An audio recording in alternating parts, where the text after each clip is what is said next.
Hi விவாஸ், welcome to my channel Rakul stories. நம்ம இன்றைக்கி இந்த வீடியோவில் எந்த படத்தை பற்றின ரிவ்யூ பார்க்க போகிறோம் அப்படின்னா, நம்ம விக்ரம் பிரபு நடிப்பில் வெளிவந்திருக்கிற படம் தான் சிறை. ஸோ இந்த படத்தை பற்றின ஒரு ஷார்ட் விதங்க பார்க்க போகிறோம். வாங்க வீடியோக்குள்ளே போகலாம். இந்த படத்தோட ஒன்லைன் ஸ்டோரி என்னென்னு பார்த்தீங்க அப்படின்னா, நம்ம விக்ரம் பிரபு வந்து ஏட்டாக இருப்பார். ஸோ இவர் பார்த்திங்க அப்படின்னா ரொம்ப சின்சியரான ஒரு போலீஸ் ஆஃபீஸராக இருப்பார். இவர்கிட்ட வந்து ஒரு பொறுப்பை வந்து ஒப்படைக்கிறாங்க. அதாவது ஒரு 5-6 வருஷமாக பார்த்திங்க அப்படின்னா விசாரணை கைதியாக ஒருத்தர் இருப்பான். ஸோ அவனை வந்து பார்த்திங்க அப்படின்னா இவனை எப்படி எடுத்துகிட்டு போய் கோர்ட்டில் வந்து கூட்டிகிட்டு வந்துரு அப்படின்னு சொல்லிட்டு ஒரு பொறுப்பை வந்து அவருக்கு கொடுக்குறாங்க. பட் அதுக்கப்புறம் பார்த்திங்க அப்படின்னா எதிர்பாராத நிறைய சம்பவங்கள் நடக்குது. ஸோ அதுக்கப்புறம் என்ன ஆச்சு அப்படிங்கிறது தான் இந்த படத்தோட மொத்த கதையும். ஸோ இந்த படத்தை பொறுத்த வரைக்கும் பார்த்திங்க அப்படின்னா இந்த 2025 வந்த ஒரு சூப்பரான ஒரு படம் அப்படின்னே சொல்வேன். என்னடா தமிழ் சினிமாவில் இப்போ பெரிய பெரிய லெஜண்ட்ஸோட மூவியே பார்த்திங்க அப்படின்னா ரொம்ப டிசாஸ்டராக போயிட்டுருக்கு, ஒரு நல்ல படமும் இல்லையா அப்படின்னு நம்ம எதிர்பார்க்குறதுக்குள்ளே, ஸோ அதுக்குள்ளேயே பார்த்திங்கன்னா இந்த வருஷம் முடிக்கிறதுக்குள்ளே இந்த படம் வந்து ரிலீஸ் பண்ணியிருக்காங்க. ரொம்ப ஹாப்பி அப்படின்னு தான் சொல்லணும். சூப்பராக இருக்குது. இந்த படத்தை பார்க்கும்போது அவ்வளோ சூப்பராக எடுத்திருக்காங்க. இந்த படத்துலேயே ஒரு டைலாக் நம்ம விக்ரம் பிரபு சொல்வார், எல்லா போலீஸ்காரங்களுக்குமே பார்த்திங்கன்னா ஒரு லிமிட்டட் அதிகாரம் இருக்கும்.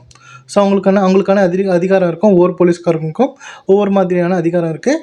அந்த அதிகாரத்தை எப்படி எங்கே யாருக்காக பயன்படுத்துகிறாங்க அப்படிங்கிறது தான் விஷயமே அப்படின்ற மாதிரி சொல்வார். ஸோ அந்த ஒரு டைலாக் தான் இந்த மொத்த படத்தோட கதை அப்படின்னே சொல்லலாம். ஸோ அந்த மாதிரி தான் இந்த படத்தை பார்க்கும்போது இருக்கும். அவ்வளோ சூப்பராக எடுத்துகிட்டு போயிருக்காங்க. எல்லாமே சூப்பராக இருக்குது.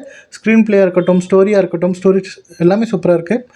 பேக்ரவுண்ட் மியூசிக்லேருந்து எல்லாமே சூப்பராகவே இருக்குது. ஒவ்வொரு சீனுமே பார்த்திங்கன்னா அவ்வளோ சூப்பராக பண்ணியிருக்காங்க. ரொம்ப வந்து இன்ட்ரெஸ்டிங்காக போயிட்டுருக்கு. அடுத்தடுத்து என்ன சம்பவங்கள் நடக்க போகுதுடா அப்படிங்கிற மாதிரி நம்ம பார்க்குற ஆடியன்ஸ்க்கு எல்லாருக்குமே பார்த்திங்கன்னா தோண ஆரம்பிச்சிடும். படத்தை ஸ்டார்ட் பண்ணி ஒரு 5 நிமிஷத்துக்குள்ளேயே பார்த்திங்கன்னா இந்த கதை வந்து எதை நோக்கி போகுது, இந்த கதையில் என்ன சொல்ல வராங்க, கடைசியில் எப்படி முடியும் அப்படிங்கிறத ஆரம்பத்துலேருந்தே காமிச்சிடுறாங்க. நம்மளுக்கு ஆடியன்ஸ்க்கு புரிய வச்சிடுறாங்க. அதை வந்து கடத்திடுறாங்க அப்படின்னு தான் சொல்லணும். அவ்வளோ சூப்பராக இருக்குது பார்க்குறதுக்கு. நம்ம விக்ரம் பிரபுவோட பெர்ஃபார்மன்ஸ் அவ்வளோ சூப்பராக இருக்குது. அவர் இந்த மாதிரி போலீஸ் கேரக்டர்ஸ் பண்ணி அவருக்கு வந்து பார்த்திங்கன்னா இந்த படம் இந்த மாதிரி போலீஸ் கேரக்டர்ஸ் வந்தாலே அவ்வளோ சூப்பராக பண்ணுறாரு. ஏன்னா அந்த ஒரு மீட்டர் வந்து பிடிக்கணும். அது ரொம்ப அதிகமாக போயிடக்கூடாது, கம்மியாக இருக்கக்கூடாது. ஸோ அவ்வளோ சூப்பராக பர்ஃபெக்டாக நடிச்சிருக்காரு அப்படின்னு தான் சொல்லணும். அவ்வளோ சூப்பராக இருக்குது. ஸோ கண்டிப்பாக இந்த படத்தை தேட்டரில் போய் பாருங்கள். பார்த்துட்டு உங்களோட ஃபீட்பேக் என்ன அப்படிங்கிறத கமெண்ட்லேயே பண்ணுங்கள்.